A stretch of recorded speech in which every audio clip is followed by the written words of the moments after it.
So when working on this heat shield and fuel injector installation, the four areas you're looking at are your throttle body, your throttle linkages, your fuel rail, your individual injectors, and your heat shield.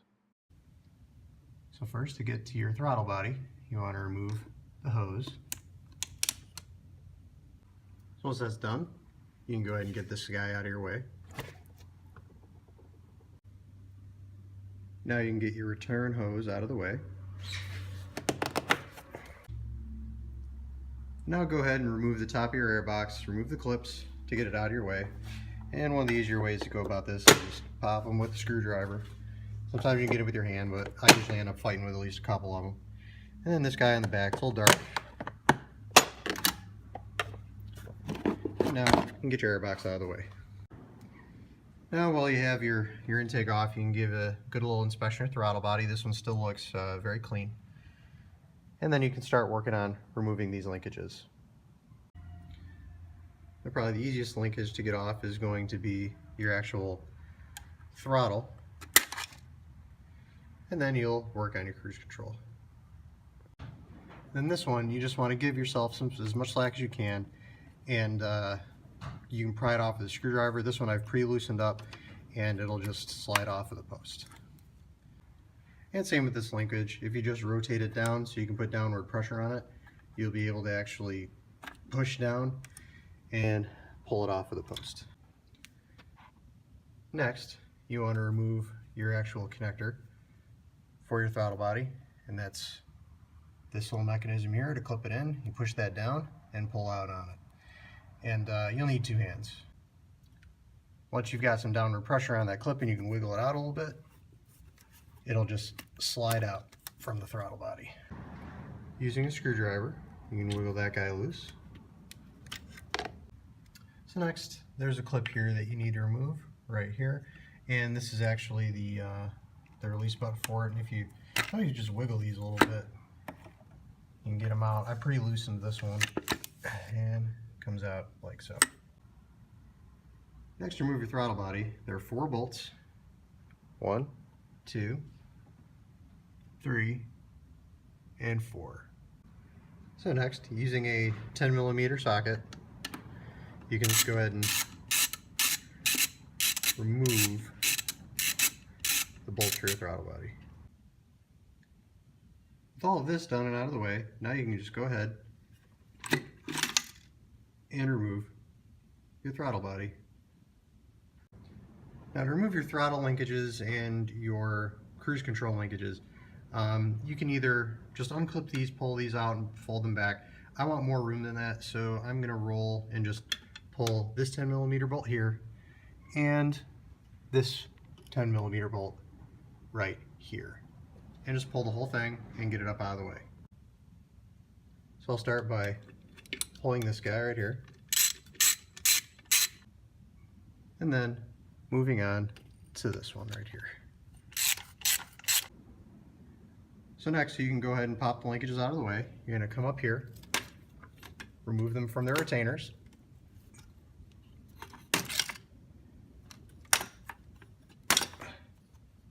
and the whole unit should just lift up and shift out of your way.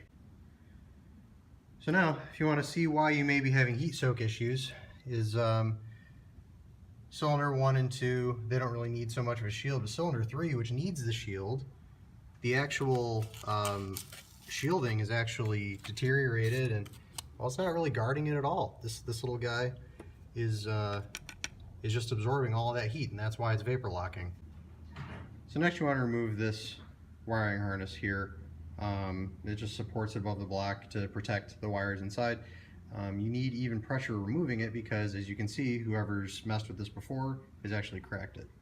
So using even upward pressure in this point, and this point, this will actually just pull up out of the way.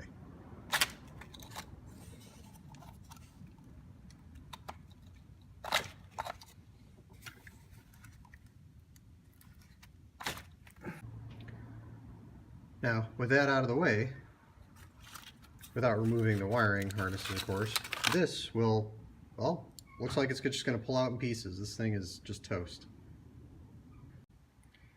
And this, what the hell?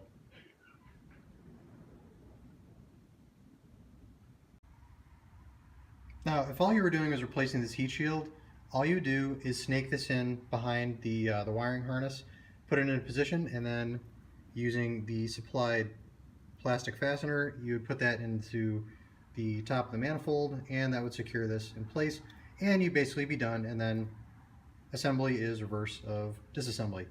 Easy enough. But because we are also doing fuel injectors, the next thing we do is prepare to remove the rail.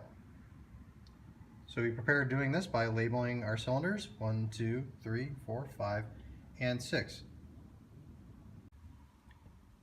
Next, you want to relieve the pressure in the system. So you want to do that from this Schrader valve here. Just remove the cap.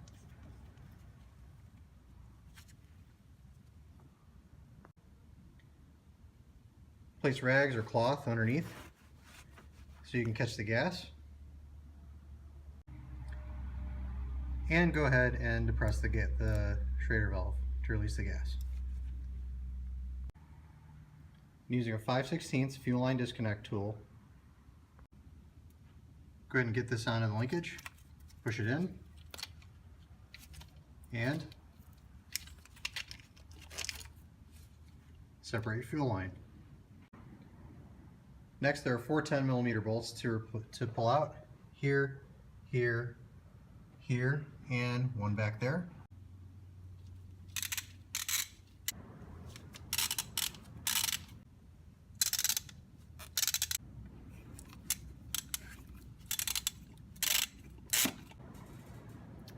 Now you're left with 2 brackets, one here and one over here, and just go ahead and pop those off.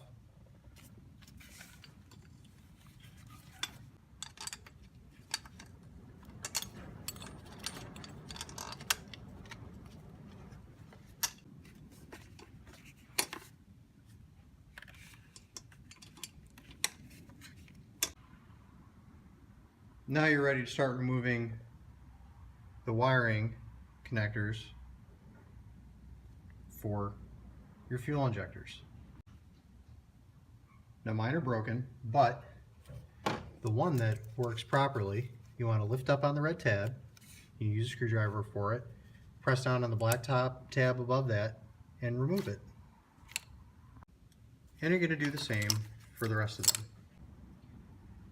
Next, you're ready to remove the rail, and you're going to need very even outward pressure. You can't actually bend this. Now I've pre-loosened this, but essentially what it was a lot of even outward pressure. Give it a yank.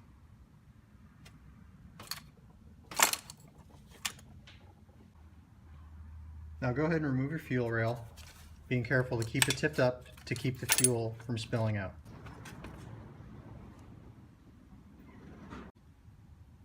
Now, using a flathead screwdriver, you can simply start working on each of these clips that you will need to remove in order to pull out your fuel injectors. Simply wedge it in and rotate. What you want to do next is remove your fuel injector using firm outward pressure. You might have to work them around quite a bit and definitely secure the fuel rail down hard. You'll need 2 hands. And they will come out. And then go ahead and do the same for the rest of them.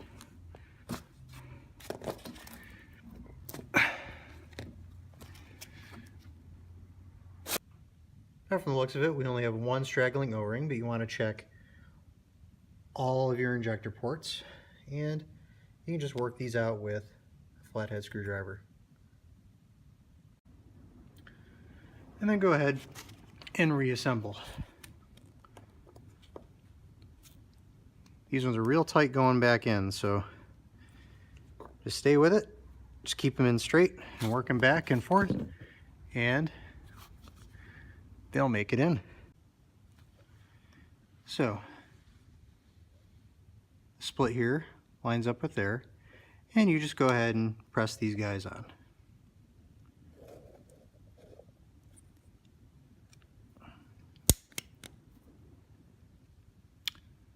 Like so.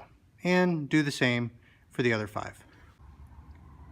Now, with everything reinstalled, you want to use just a little bit of synthetic grease on each one of these O-rings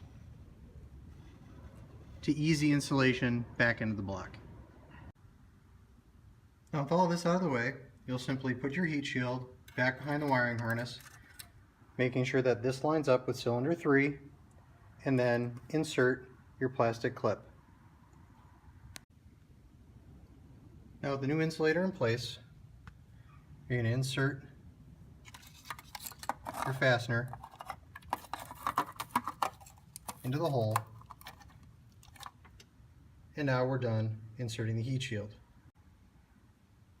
Next, go ahead and position your fuel injector rail in front of the proper corresponding holes. Now go ahead and line up each one of your injectors in the proper spot. Now you're going to need to give a nice hard push to seat the injectors. You're going to need to give it a good seat on one side, and then on the third. Now you can go ahead and reconnect your injectors. Go ahead and reconnect your fuel line. And go ahead and put your bolts back in. So now that we have the fuel rail back in place and the cylinders hooked up, the fuel injectors hooked up, now we just need to cycle the key a few times to get pressure back in the system and check for leaks.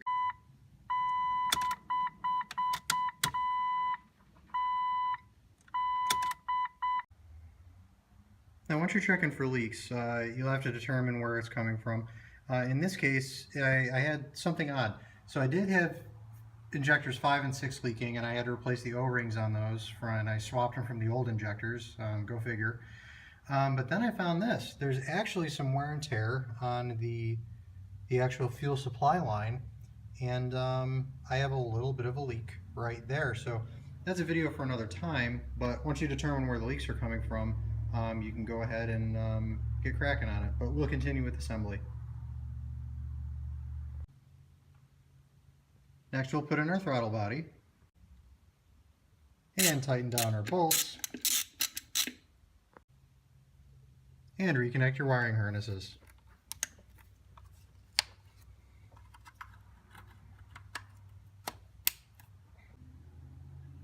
Next, we'll bolt in our linkages.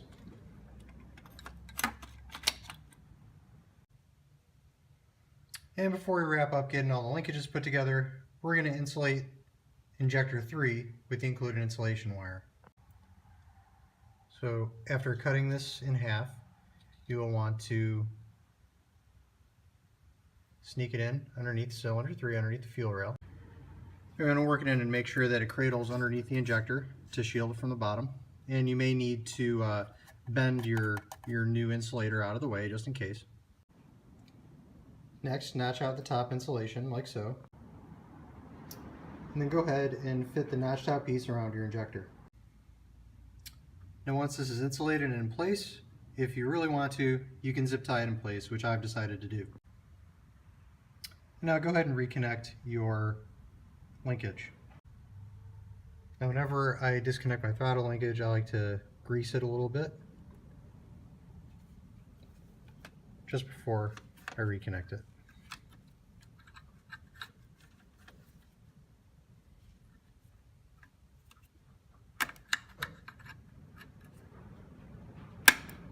Makes it go on just a little bit easier for me.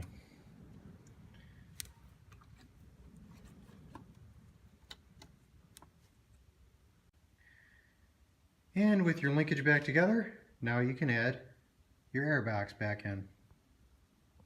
Reconnect your hoses. And make sure things are fitting nice and tight. And now you should be ready to prime your fuel rail and fire her up. Just go ahead and cycle your key a few times, and then fire her up. We hope this helped you out. Please like and subscribe to my YouTube channel.